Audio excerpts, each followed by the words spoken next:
आज सुबह-सुबह मुझे पापा की याद आ रही थी, तो मैं ऐसे उठ के बैठ गया और उनकी बातों को याद करने लग गया। दरअसल जिनको नहीं पता मैं बता देता हूँ कि 2020 में मेरे पापा का हाथ मेरे साथ छूट चुका है। अब पापा मेरे साथ नहीं है। तो उनकी याद आ रही थी, तो मैं उनकी बातों को याद कर रहा था और सोच रहा था कुछ ऐसा ही। तो मैंने सोचा इस पर एक वीडियो बनाऊँगा, जिस पर पापा के बारे में बात करूँगा। क्योंकि पापा जी का जो रोल है ना हमारे जीवन में बहुत इम्पोर्टेंट है। मैं जहाँ पर रहता हूँ वहाँ पे हम पापा को पापा नहीं बोलते हैं। मैं भाई जी बोलता था, कुछ नाना बोलते हैं, कुछ काका बोलते हैं, कुछ भाया बोलते हैं, कुछ दादा बोलते हैं। क्योंकि हमने शुरू से ऐसा सीखा ही नहीं कि पापा बोलना है। मेरी जनरेशन का कोई नहीं बोलता पापा, सब लोग यही नाना, भाया, काका बोलते हैं। हालाँकि हमारी जनरेशन के बाद सब लोग पापा जी बोलते हैं अब। और दूसरी चीज़, मैं कभी भी पापा को तुम या आप करके बात नहीं करता, हमेशा तू करके ही बात करता हूँ। इसका मतलब ये नहीं है कि हम उनको इनरिस्पेक्ट कर रहे हैं, यानी कि उनको सम्मान नहीं दे रहे हैं। मतलब क्या है कि शुरू से हमने यही सीखा है, यही सब लोग ऐसे बोलते हैं। अभी भी हम लोग तू करके ही बात करते हैं जो हमारी जनरेशन के, क्योंकि ऐसी फीलिंग ही नहीं आती और ऐसी कभी मतलब वो हैबिट ही नहीं बनी।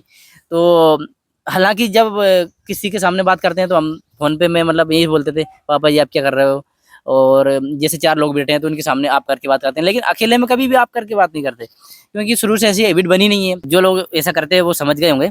तो मैं कहना चाहता हूँ कि अगर आपके साथ अभी पापा का हाथ है, मम्मी का हाथ है, पेरेंट्स हैं दोनों, तो आप बहुत सौभाग्यशाली हैं, आप अच्छी किस्मत वाले हैं।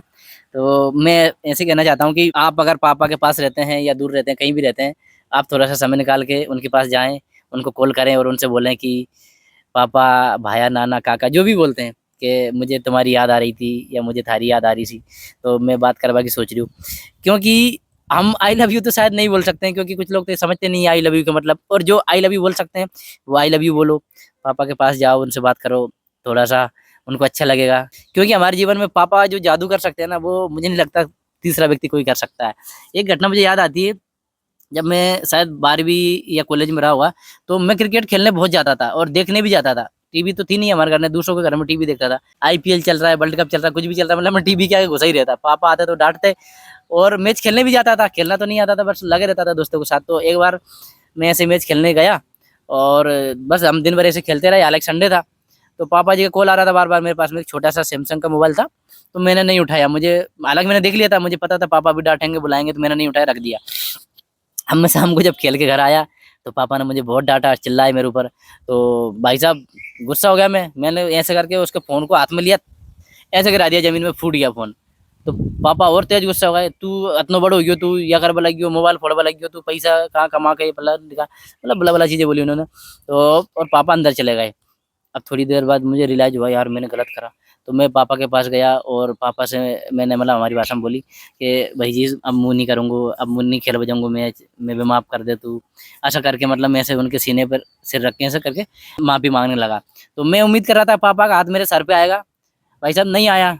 कम से कम 5 मिनट हो गए मैं ऐसे बलबलाता रहा, मैं रोने लग गया, फिर मुझे बहुत तेज़ मतलब रोना आ गया मुझे। तो ऐसे हँसिया पड़ा था बगल में, तो मैंने ऐसे हँसिया उठाया और गला में ऐसे रख लिया मैंने कि भाई जी अगर तू मुझसे बात नहीं करोगे तो मैं मतलब रोने लग गया, मैं काट लूँगा अपने आप को। पापा जी एकदम उठे और "ए थारी जीजी ऐसा कर रही हो?"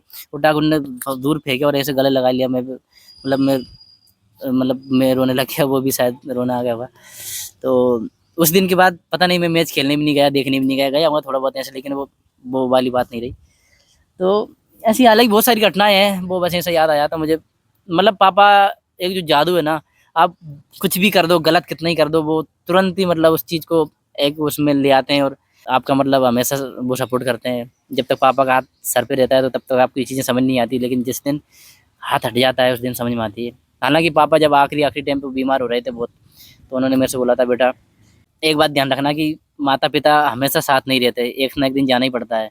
तो इस चीज़ को तू कभी भी वो मत सोचना कि पापा जी नहीं है।"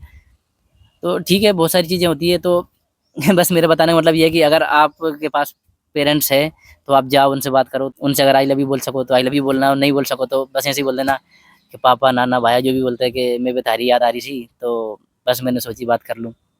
ऐसे पास में रहो तो भी ऐसे ही कि मतलब कुछ भी बात करो यार, थोड़ा अच्छा लगेगा।